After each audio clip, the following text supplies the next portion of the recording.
Functions भी इतना खास ज़्यादा आगे तक नहीं जाता, जाता है वैसे तो, लेकिन सही है, देखते हैं क्या जाता है। एएस मैथ्स फंक्शन, फंक्शंस कराए तो थे मैंने। अच्छा नहीं, ऑनलाइन में नहीं कराया फंक्शन।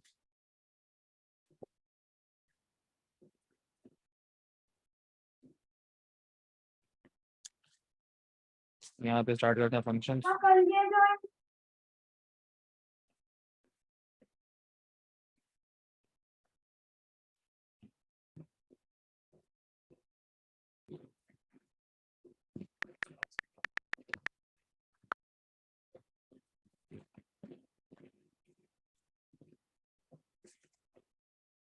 फंक्शन ओ लेवल का फंक्शन तो सारा कुछ यहाँ पे अप्लाई होगा ही हमारा, जो ओ लेवल में करते हुए आ रहे हैं।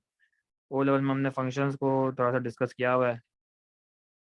क्या होता है फंक्शंस को, एक समझ लो एक फैक्ट्री की तरह हम ले सकते हैं। Function is like a factory जिसके अंदर we input something and then the factory works on it, works on the input and gives us the output. तो इनपुट और आउटपुट वाला हिसाब किताब यहाँ पे भी चलता है। इनपुट एंड आउटपुट वाला हिसाब किताब होता है। फिर हमारे पास इनपुट होती हैं, फिर फंक्शन के नाम होते हैं, जैसे एफ एक्स नाम दिया हुआ है फंक्शन का, या जी एक्स नाम है, एल एक्स नाम है, एम एक्स नाम है। तो एनी ऑफ द नेम से कोई फर्क नहीं पड़ता, ठीक है।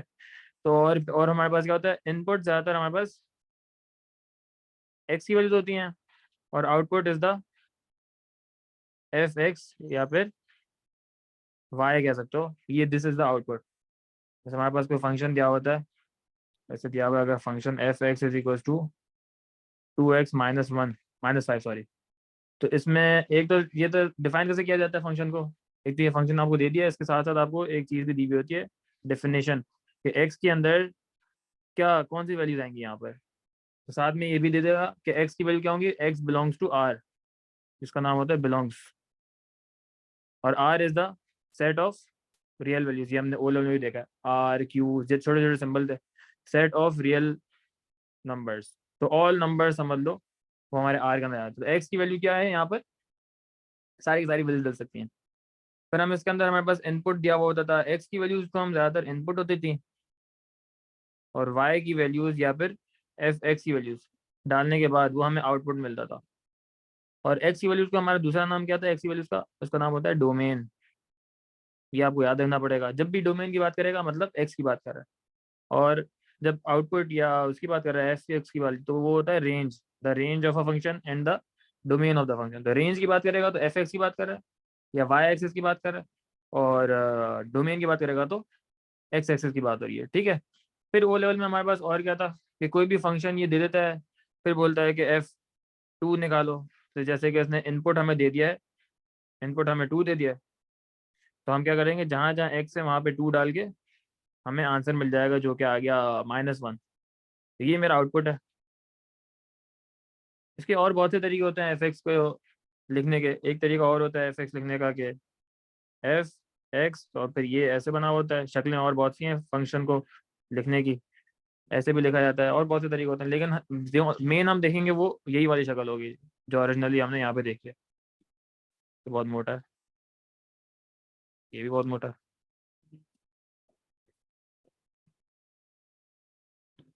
ये वाला हम देखेंगे, ठीक है। और इनपुट मिलेगा और ये हमें आउटपुट मिल गया। सिमिलरली उल्टा काम भी करवा सकता था। अगर बोलता है कि एफ एक्स हमें दिया हुआ है 7, find the value of x, ये इसने आउटपुट दे दिया है। सिंपल एल्जेब्रा के अंदर ही आया था ये चैप्टर, वैल्यू ऑफ एक्स, या बोलता है इनपुट निकालो, या बोलता है डोमेन निकालो, एंड द आउटपुट इज 7। तो मुझे एफ एक्स का फंक्शन मुझे पता है 2x माइनस फाइव है, और एफ एक्स की वैल्यू मुझे पता है 7 है। तो मैं एक्स की वैल्यू निकाल लूंगा when my F x would be 7। तो 7 प्लस 5 डिवाइडेड बाई 2, तो एक्स मेरा हो जाएगा 6। तो 6 is my value of domain, ठीक है। एक और भी चीज़ हम देखते थे अपना ओ लेवल में, जो कि होते थे इन्वर्स निकालना। इन्वर्स का भी कुछ स्टेप्स होते थे, और हम हमेशा इन्वर्स निकाला जाता था, हमने ओ लेवल तक जो निकाले थे वो लीनियर फंक्शंस के होते थे। लीनियर का मतलब मैं आपको बता चुका हूँ। एक मिनट में देखता हूँ, शायद वो आ ना गया हो। हाँ, आ गया।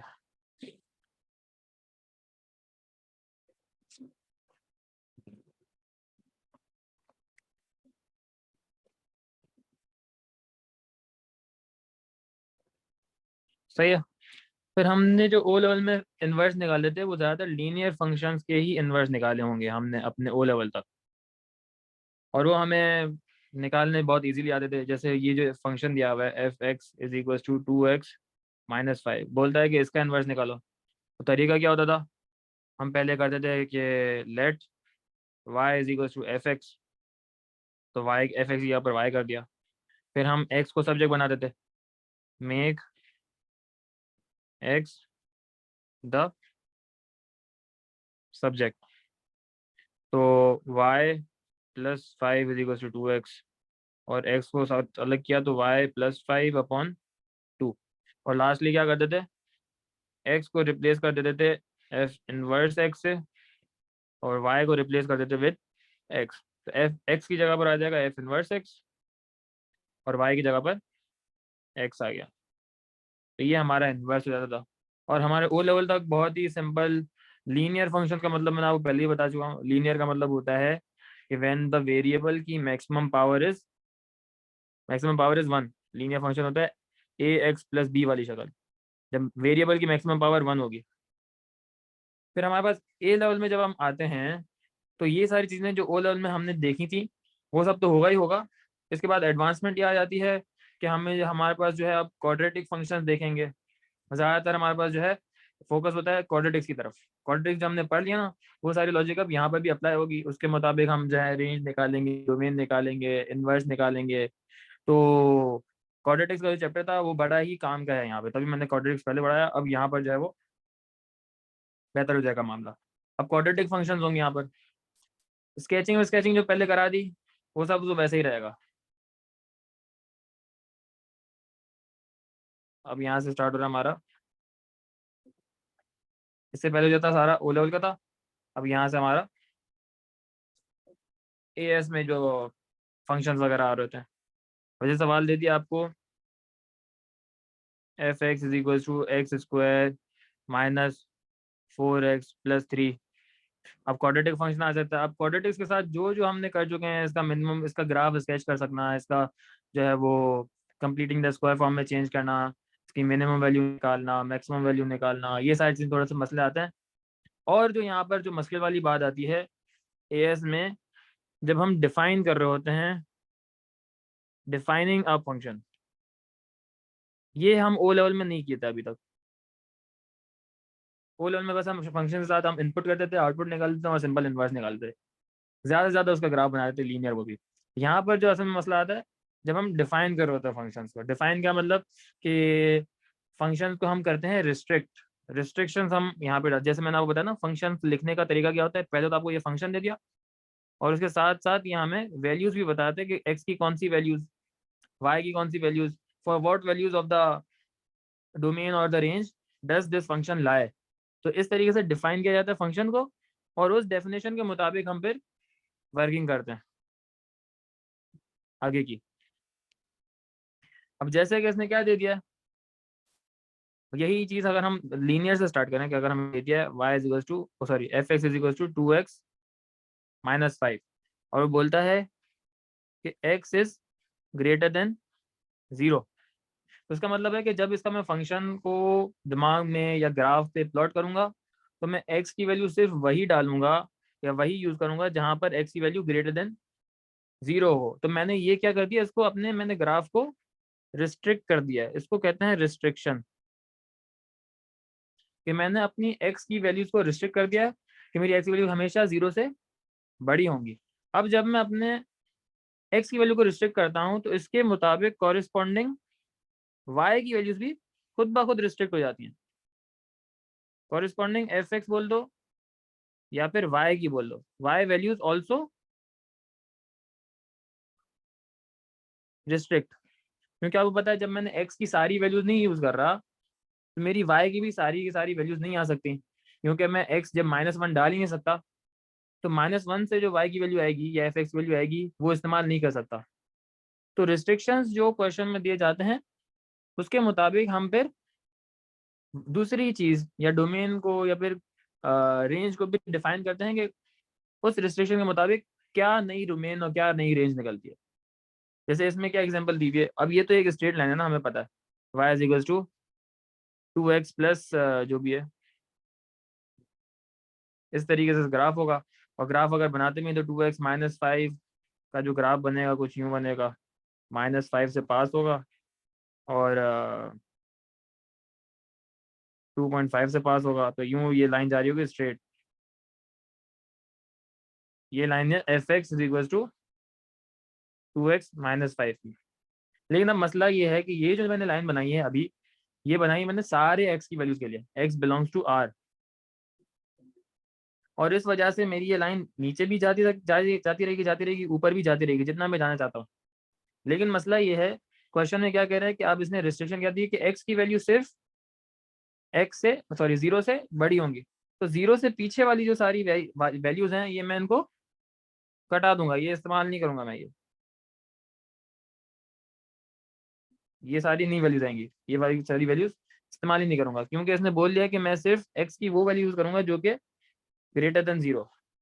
तो सबसे छोटी आंसर क्या आ सकता है मेरा f(x) का, जब मेरा x 0 हो जाए तो आंसर आता है f(x) का -5। और -5 से देखो मेरा ग्राफ जो है ये ऊपर ही जा रहा है, तो इसका मतलब क्या हुआ कि जब मेरी x की वैल्यूज 0 से बड़ी हैं तो मेरी f(x) की वैल्यूज क्या होंगी, वो हमेशा -5 से बड़ी ही रहेंगी। ये चीज समझ में आए, क्योंकि मैंने क्वेश्चन ने मेरी डोमेन को रिस्ट्रिक्ट कर दिया, तो रिस्ट्रिक्टेड डोमेन के हिसाब से मैंने नई रेंज निकाली। और ये रेंज कैसे निकाली, by drawing a simple sketch. या तो ये तरीका, या तो आप मेंटली भी कर सकते हो, स्केच से करते हो तो ज़्यादा समझ में आ रही थी चीज़ें। सही है। तो अब सवाल इसमें यही होता, अगर सवाल होता भी कि find the range of the function, तो ये फंक्शन इसने दे दिया था 2x -5, और इसने डोमेन को फिक्स कर दिया था कि x इज ग्रेटर देन 0। ये डोमेन होता है ना, x की वैल्यू हमेशा डोमेन होती है, कि डोमेन जो है x जो है वो हमेशा 0 से बड़ा होगा। तो मैंने उसके मुताबिक अपने y की वैल्यूज देख ली कि जब x 0 से बड़ा होगा तो मेरा y जो है वो हमेशा -5 से बड़ा ही होगा, क्योंकि मेरा ग्राफ जो है वो ऊपर की तरफ जा रहा है। तो यहाँ पे देखूँ तो अगेन ये बड़ी होगी वैल्यू, यहाँ पे देखूँ वाली बड़ी हो गई, फिर वैल्यू देखूँ ये बड़ी हो गई और बड़ी हो गई, तो y की वैल्यूज मेरी बढ़ती चली जा रही हैं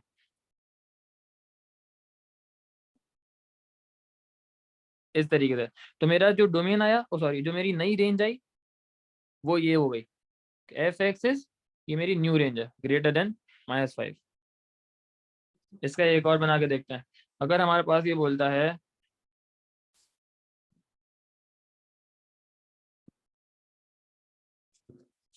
कि लाइन है हमारे पास y is equal to, sorry, अच्छा ये y लिख दे या f(x) लिख दे, एक ही बात है, ठीक है, ठीक है। f(x) is equal to -x + 2। और वो इसने डोमेन क्या फिक्स कर दिया, बोलते हैं कि x should always be greater than -2। अब इसने क्या, x की सारी वैल्यूज मैं नहीं इस्तेमाल कर सकता, मैं सिर्फ x की वो वैल्यूज यूज करूंगा जो कि -2 से बड़ी हो। तो -2 और -2 से छोटी सारी वैल्यूज मैं इग्नोर कर दूंगा, वहां का मेरा ग्राफ लाई करता ही नहीं है, क्योंकि मेरा डोमेन जो है वो इसने ये डिफाइन किया है। तो इस नए डोमेन के साथ, इस रिस्ट्रिक्टेड डोमेन के साथ मैं अपना निकालूंगा नई रेंज। अब कैसे निकालूंगा, अब मैं छोटा सा या तो इसका स्केच बना के ज़्यादा बेहतर समझ में आता है, तो हम शुरू में इनिशियली जो है छोटे छोटे स्केच बना सकते हैं इनके। एक लाइन का स्केच कैसे निकलता है कि you can take out any 2 points from the line, कि जब एक्स इंटरसेप्ट क्या होगा, एक्स इंटरसेप्ट क्या होगा जब, सॉरी, जब वाई 0 होता है, एक्स इंटरसेप्ट पर वाई 0 होता है, तो वाई 0 रखूंगा तो एक्स की वैल्यू आ जाएगी 2। तो ये मेरा एक्स की वैल्यू 2 पर, यहाँ पर मेरा लाइन कट करेगी, ये 2 है। दूसरी है एक्स वाई इंटरसेप्ट पर एक्स 0 होता है, तो एक्स 0 रखूंगा तो वाई की वैल्यू मेरे पास 2 आ गई, तो समवेयर ओवर हियर 2। तो मेरा लाइन जा रही होगी कुछ यूँ, नीचे आ रही है, नेगेटिव ग्रेडियंट था ना। अगर अगर इसका डोमेन जो है जो एक्स इज ग्रेटर देन -2 ये ना होता, तो मैं एक्स की सारी वैल्यूज लेता, तो मेरी लाइन नीचे भी पूरा जाती है और ऊपर भी पूरा जाती है, जितना भी जा सकता था मैं डाल देता हूँ इन्फिनिटी तक। लेकिन क्योंकि इसने क्या बोला है कि x सिर्फ वो इस्तेमाल करूँ जहाँ पर ग्रेटर देन -2 हो, मतलब ये -2 कुछ यहाँ पर होगा, तो यहाँ पे मेरी y की वैल्यू क्या आती है वो मैं निकाल लेता हूँ। तो यहाँ पे मेरी y की वैल्यू क्या आती है, जब x -2 होता है तो y की वैल्यू आ जाएगी -2 + 2, तो ये 4 आ गई। अब इससे पीछे वाली जो ये सारा जो ग्राफ है ये मैं इस्तेमाल करूंगा ही नहीं। क्यों नहीं करूंगा? क्योंकि ये मेरा डोमेन से बाहर है। मैं सिर्फ वो वैल्यू देखूंगा जो मेरी -2 से बड़ी हैं, और जब मेरी ये वैल्यू -2 से बड़ी आती हैं तो मेरा जो y की वैल्यूज हैं वो 4 से छोटी हो रही हैं। तो मेरा डोमेन क्या बन गया इसके मुताबिक, माई डोमेन सॉरी रेंज, रेंज क्या आ गई, f(x) इज लेस देन 4, ये मेरा डोमेन आ गई। समझ में आया? इसमें कोई मुझे सवाल? समझ में नहीं आया सर। कहाँ से ये समझ में नहीं आपने आया? सर ये इंटरसेप्ट से समझा देंगे आप अपने? ये आपने एक डोमेन के सेकंड, लाइन करा। स्केच कर दी, समझ में आ गया। जी ये समझ में आ गया। फिर उसने बोला क्या है कि इसने डोमेन कहाँ से रिस्ट्रिक्ट किया, इसने डोमेन -2 से ना, कि मेरी x की जी वैल्यू जो है -2 से बड़ी होगी। तो मैंने -2 पर y की वैल्यू निकाल ली, क्या आई मेरे पास, माइनस ये 4 आई। जब मैंने इस ग्राफ में डाल दिया तो ये 4 आई। तो जब मेरी x की वैल्यू -2 थी तो मेरी y की वैल्यू 4 आई। अब इसने बोला था कि x की वैल्यू जो है वो -2 से हमेशा बड़ी होगी to the right side, -2 -1 0 1 2 3 4 infinity तक। और जब मैं आगे की तरफ जा रहा हूँ राइट साइड पे, तो मेरी लाइन कहाँ जा रही है, नीचे आ रही है ना।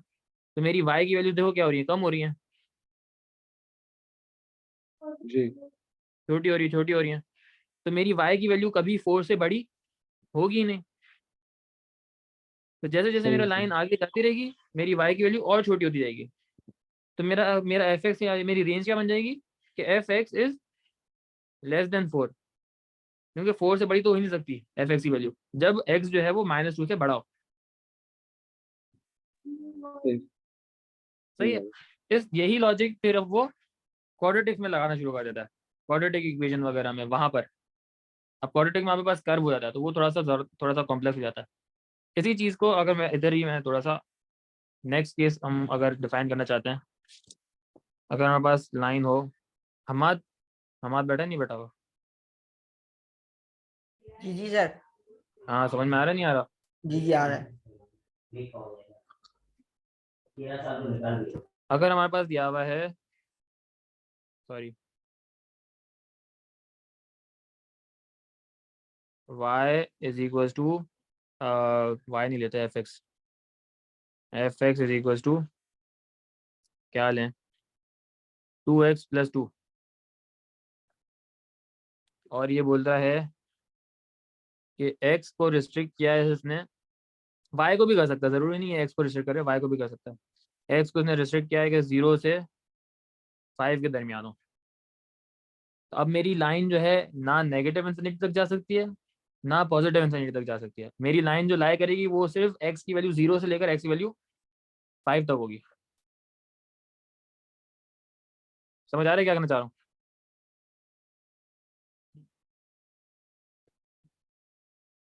अगर मैं इसका जी ग्राफ बनाऊँ छोटा सा, फ्रॉम x की वैल्यू 0 टू x की वैल्यू 5, तो x की वैल्यू 0 पर y की वैल्यू क्या आएगी, देखो x की वैल्यू 0 होगी तो y की वैल्यू 2 आएगी। तो ये 2 से स्टार्ट हो रहा है और मेरी लाइन जो है वो जाएगी x की वैल्यू 5 तक, ना उससे बड़ी वैल्यू हो नहीं सकती मेरी। तो x 5 होगा तो 2 × 5 + 2 12 आ गया। तो जब x 5 होगा, ये 0 पर 2 था, और जब x 5 होगा समझ लो तो y 12 आ जाएगा कुछ यहाँ पर, 5, 12। अब मेरी लाइन जो है सिर्फ इतनी सी है, इसके बाहर मेरी लाइन जा ही नहीं सकती। क्यों नहीं जा सकती? क्योंकि वो मेरे डोमेन के बाहर हो जाएगा, जो इसने रिस्ट्रिक्ट किया है डोमेन को यहाँ पर, इससे बाहर हो जाएगी मेरी लाइन। अगर मैं x की वैल्यू 6 लूंगा वो मैं ले ही नहीं सकता, क्योंकि मेरी इस रेंज में नहीं है ना x की वैल्यू 6। x की वैल्यू -1 भी मैं नहीं ले सकता क्योंकि वो भी रेंज में नहीं है। तो जो रेंज में इसने दी है उसके दरमियान ये लाइन बन रही है। अब इस लाइन में देखो कि जो मेरी एफ एक्स की वैल्यूज है या वाई की वैल्यूज है वो कहाँ से कहाँ तक जा रही है। वाई की वैल्यू मेरी जा रही है 12 से लेकर 2 तक, है ना। तो मेरा डोमेन, मेरा जो रिस्ट्रिक्ट क्या हो गया, एफ एक्स की वैल्यूज कहाँ आएंगी अब मेरी 2 से लेकर 12 तक। तो ये मेरा नई रेंज आ गई according to the domain given in the equation given in the question. ये समझ में आया? जी सर। सही है ना। ये थोड़ा सा इसको जो है ना हजम करो, क्योंकि ये बड़े काम की चीज़ है। यही चीज़ मैं क्वाड्रेटिक में लगाऊंगा ना तो वहाँ पे थोड़ा सा कॉम्प्लेक्स हो जाएगा, तो इसको थोड़ा सा हजम करने की कोशिश करो। छापो थोड़ा सा इसको। लिख लिया आपने? छाप रहे हो, छापते हो नहीं लिखते साथ साथ?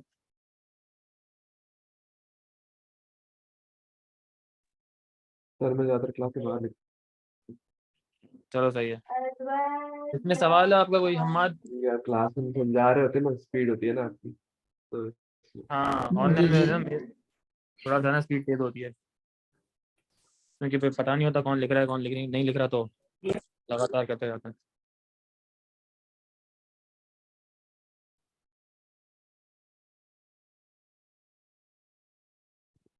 सही है।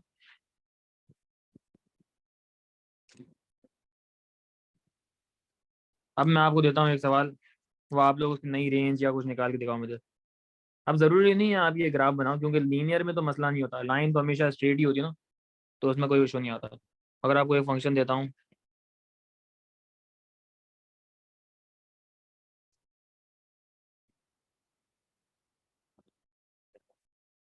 इसका find the domain, find the range, sorry, निकालो ज़रा फाइंड द रेंज।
पर डन।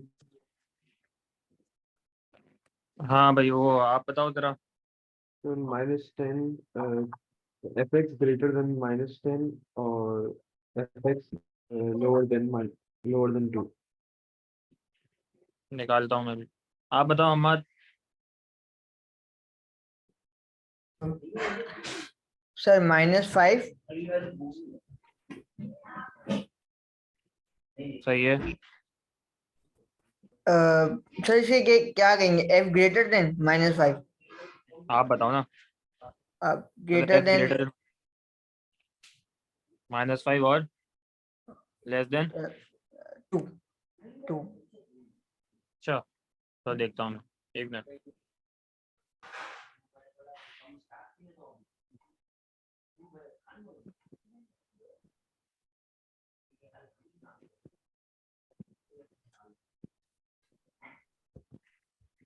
तो करते हैं, पहले मैं अपनी मिनिमम वैल्यू डाल दूँ ना, तो एफ के अंदर मैं डाल दूँ अपना -2, तो 3 -2 -4, तो -6 -4, तो -10 भाई, सबसे लोएस्ट वैल्यू उसकी -10 होगी।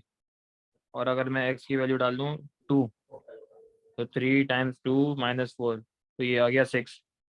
हाँ, तो मेरी जो एफ एक्स की वैल्यूज हैं वो लोएस्ट वैल्यू पर लोएस्ट है -10 है, और ये 6 है। सही समझ में आया? हमारा तो 6 नहीं है जी 3 जी मल्टीप्लाई बाय 2 6 हो जाएगा, 2 6 है, - 4 2 आ जाएगी। हाँ हाँ 2 है, सॉरी। हाँ।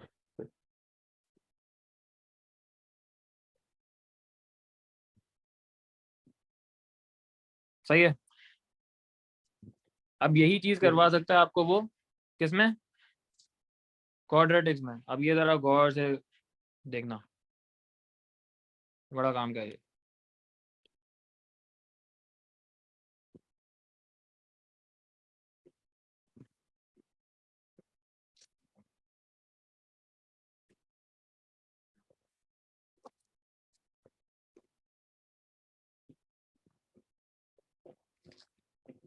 अब वो क्या बोलता है देखो, सवाल दे रहा है कि फंक्शन दिया हुआ है इसने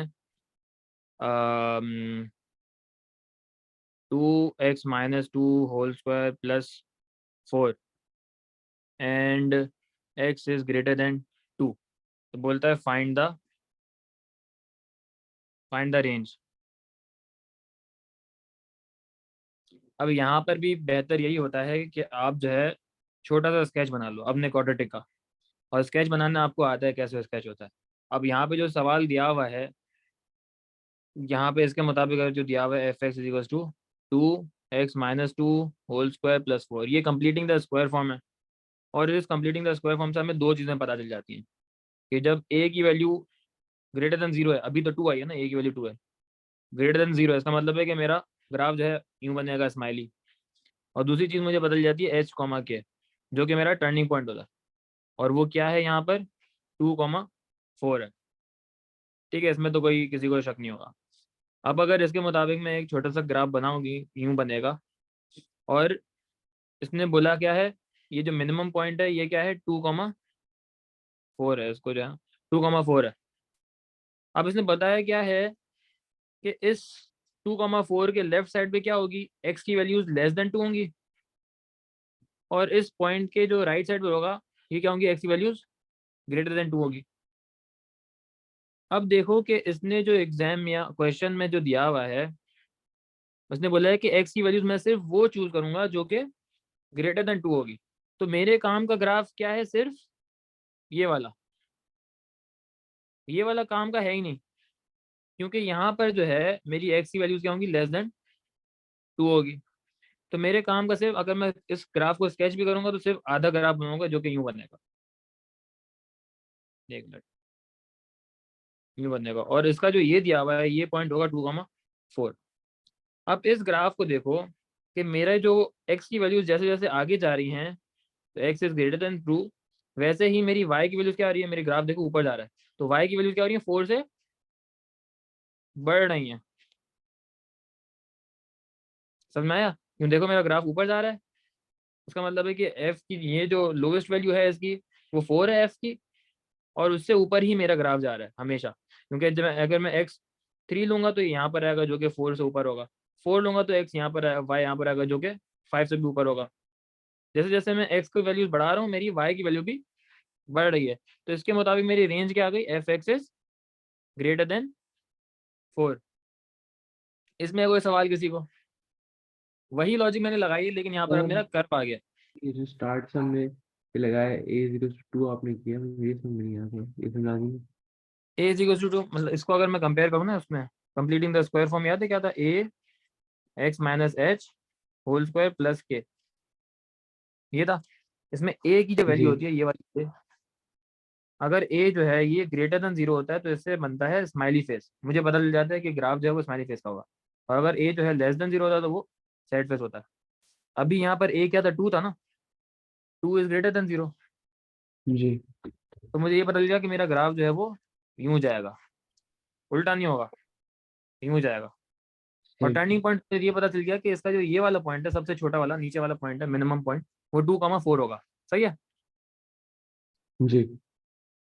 फिर इसने बताया क्या, इसने अब क्वेश्चन में क्या डिफाइन किया था कि रेंज, सॉरी डोमेन जो है इसकी वो हमेशा 2 से बड़ी है।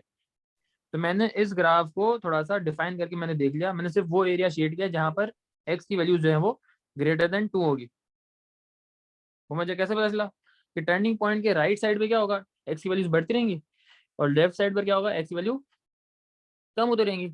अगर मैं इसको ग्राफ पे बनाऊं अगर प्रॉपर, समझ गया सर। 2,4 कहाँ पर होगा, 2,4 कुछ यहाँ पर होगा, ये मेरा 2,4 है।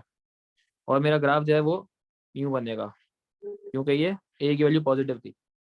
अब इसने बोला कि एक्स की वैल्यूज हमेशा 2 से बड़ी हो, मतलब ये एक्स की वैल्यू है 2, इससे हमेशा आगे मेरा ग्राफ होना चाहिए। तो जैसे जैसे मैं एक्स की वैल्यू में आगे जा रहा हूँ, मेरा ग्राफ जा रहा है ऊपर, जा रहा है ना ऊपर। तो मेरी जो ये वाला इलाका है ये तो मैं भूल ही जाऊंगा, ये वाला इलाका तो मेरे काम का ही नहीं है।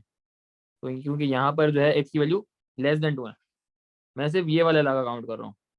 और यहाँ पर जैसे जैसे मैं एक्स की वैल्यू बढ़ा रहा हूँ, मेरी वाई की वैल्यू भी बढ़ रही है। कहाँ से बढ़ रही है, वाई की वैल्यू 4 से। तो मेरा यहाँ का क्या हो जाएगा, x x is greater then 4। समझ आया। जी सर। इसका एक और एग्जांपल देते हैं। अगर यही सवाल दिया हुआ है,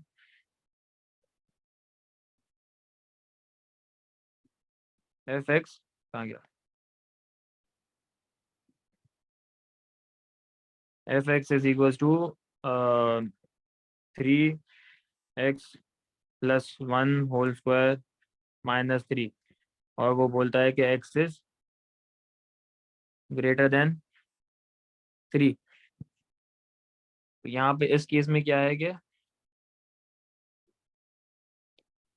ऑन द टर्निंग पॉइंट, यहाँ पर ये है कि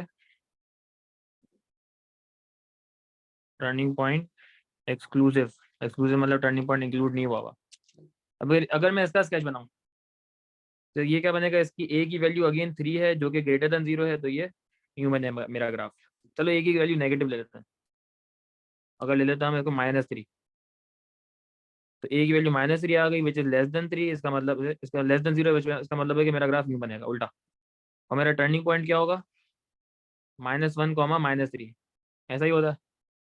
तो अगर मैं इसका एक ग्राफ बनाऊँ छोटा सा स्केच, तो ये इसका जो टर्निंग पॉइंट है ये होगा -1, -3,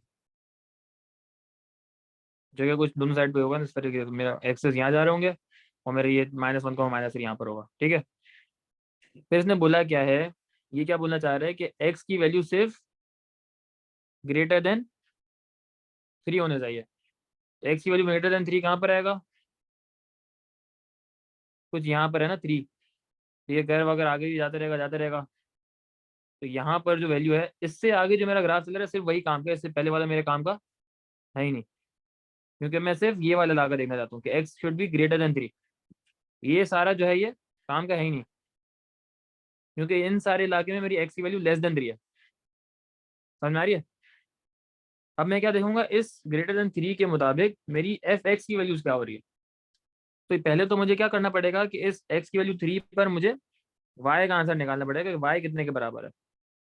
मैं क्या करूँगा, अपने फंक्शन में 3 डालता हूँ, तो -3, 3+1 होल स्क्वायर -3, तो क्या हो जाएगा, -3, 16 -3, तो -3 टाइम 16 होता है 45, -45 नहीं, -48, -48 -3 तो -51।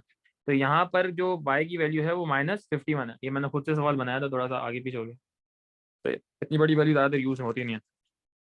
अब जैसे जैसे आप गौर करने की बात यह है कि अब मुझे जाना है इस पॉइंट से आगे, क्योंकि इसने बोला है कि x 3 से आगे है। तो जैसे जैसे मैं आगे जा रहा हूँ x में, तो मैं y में कहाँ जा रहा हूँ, नीचे जा रहा हूँ, क्योंकि मेरा ग्राफ नीचे जा रहा है ना। और तो मेरी जो y की वैल्यूज हैं वो क्या हो रही है, -51 से और छोटी हो रही है। तो मेरा रेंज क्या हो जाएगी, f x is less than -51। ये समझ में आया। जी सर। सही है। हमाद कोई सवाल इसमें?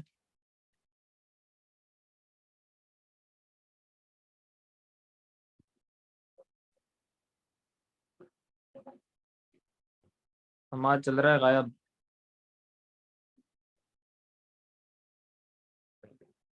मेरे ख्याल से हमाद लीव तो नहीं हो गया। हाँ लीव हो गया, इसकी मेरे ख्याल से दूसरी क्लास थी। चलो अब आखिरी फाइनल चीज,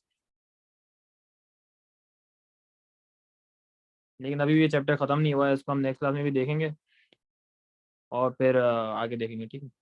अगर हमें दिया हुआ है f x is equal to minus x plus two whole square minus three, और वो बोलता है कि एफ एक्स इज या एक्स इज ग्रेटर देन, दिया हुआ है एक्स इज ग्रेटर देन, या फिर या इसको लेते हैं x is greater then 0 and less than 3। अब बोलता है इसके मुताबिक इसकी फाइंड करो रेंज। तो अगेन सबसे पहले हमें पता है छोटा सा स्केच बनाना पड़ेगा। ए की वैल्यू है नेगेटिव, इसका मतलब है कि ग्राफ यूँ बनेगा और इसका टर्निंग पॉइंट है -2 -3। तो अगर मैं बना लूँ एक छोटा सा स्केच, तो -2 और -3 कुछ यहाँ पर बनेगा ये, और मेरा ग्राफ जाएगा यूँ, ये -2 है और ये -3 है। अब इसने बोला है कि x की वैल्यू 0 से लेकर, मतलब यहाँ पर जो है से लेकर x की वैल्यू 3 तक, मतलब यहाँ पर जो है, सही है, यहाँ तक, यहाँ से लेकर यहाँ तक का ही मेरा ग्राफ में काउंट करूंगा। बाकी जो भी चल रहा होगा वो मेरे काम का है ही नहीं, क्योंकि वो मेरे डोमेन के बाहर है, वो मेरे डोमेन के बाहर है। तो सिर्फ ये जो मैंने हाईलाइट किया है, सिर्फ इतना ही ग्राफ मेरे काम का है, बाकी सारा है ही नहीं। अब इतने ग्राफ में, इतना जो मैंने शेड किया है, इसने में मेरी एफ एक्स की वैल्यूज में क्या फ़र्क आ रहा है। तो मैं यहाँ पर एफ एक्स की वैल्यू निकाल दूँ और यहाँ पर एफ एक्स की वैल्यू निकाल दूँ।